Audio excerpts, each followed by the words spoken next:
ஒரு அப்பார்ட்மெண்ட்டுக்கு 5 சிஸ்டம் பண்ணி கொடுத்துருக்கோம். ஒவ்வொரு வீட்டுக்கும் 3 கிலோவாட் 3 கிலோவாட் அந்த மாதிரி.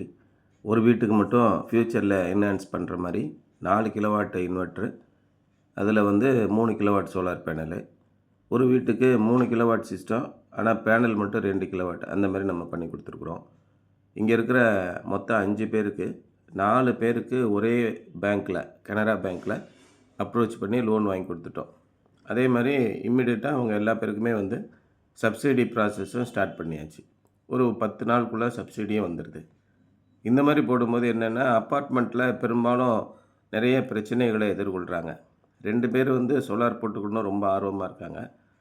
ஆனால் ஒரு 2 பேர் வந்து நம்ம இதனால் ஏதாவது பாதிப்பு வந்துடுமோ, பில்டிங்கோட ஸ்டெபிலிட்டிக்கு எதுவும் பாதிப்பு வந்துடுமோ அப்படிங்கிற பயப்படுறாங்க. ஸோ அப்போ நம்ம சோலாருடைய பலன்களை நம்ம எடுத்து சொல்லணும். வெறுமனே கரண்ட்டு பில்லு கம்மியாகும் அப்படின்னு சொல்லி அதெல்லாம் ஒரு பெரிய விஷயமாவே இல்லை. நான் வந்து மாதத்துக்கு 3000 ஒரு பில்லுக்கு 4000 கட்டுறது எனக்கு ஒரு பெரிய விஷயம் இல்லை. நான் கட்டிட்டு போயிடுறேன், இதில் என்ன இருக்குது அப்படின்னு நினைக்கிறாங்க. ஒரு அப்பார்ட்மெண்ட்டு அப்படி இருக்குது அப்படின்னா ஒரு 10 வீடு 20 வீடு அந்த மாதிரி அப்பார்ட்மெண்ட் இருக்குது. நீங்கள் டோட்டலாக எவ்வளோ கன்சியூம் பண்ணுறீங்க ஒரு நாளைக்கு அப்படின்னு பார்த்தீங்கன்னா, உங்களுடைய மின்சாரத்தோடைய கன்சப்ஷன் வந்து சராசரியாக ஒரு வீட்டுக்கு 15 யூனிட்னு வச்சுக்கிட்டா கூட ஒரு 300 யூனிட் நீங்கள் கன்சியூம் பண்ணிகிட்ருக்குறீங்க ஒரு வீட்டுக்கு. அப்போ இந்த 300 யூனிட்டை உற்பத்தி பண்ணுறதுக்கு என்னென்ன வழிவகைகளிலெல்லாம் அவங்க உற்பத்தி பண்ணுறாங்கன்னு கேட்கும்போது, ரொம்ப பாதிப்பை உண்டாக்கக்கூடியது நிலக்கரி, அணுமின் நிலையம், பயோமாஸு, அதே தீயை போட்டு எரிக்கிறது தான் பயோமாஸுங்கிறது.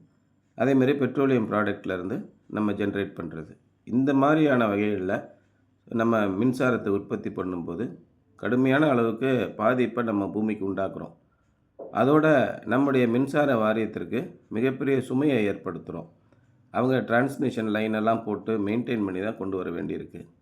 ஆனால் நம்ம வீட்டிலையே கிடைக்கக்கூடிய மிக அபரிமிதமான சூரிய சக்தியை வச்சு நமக்கு தேவையான மின்சாரத்தை நம்ம உற்பத்தி பண்ணும்போது நம்ம நாட்டுக்கும் புவி சூழலுக்கும் மிகப்பெரிய ஒரு சந்தோஷத்தை, ஒரு ஆக்கப்பூர்வமான ஒரு பாதிப்பு நம்ம ஏற்படுத்துகிறோம்.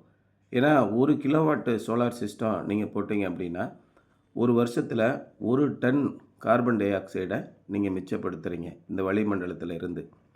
உடனே அவங்க கேட்கலாம், ஆமாம் எங்கே பார்த்தாலும் வெடிகுண்டு நாட்டை அழிச்சிக்கிட்டு இருக்காங்க, நம்ம மிச்சப்படுத்தி என்ன பண்ண போகிறோம் அப்படின்னு கூட ஒரு சில பேர் கேட்கலாம்.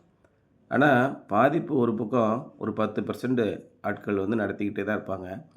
அதுக்காக நம்ம கடமையிலேருந்து நம்ம தவற முடியாது.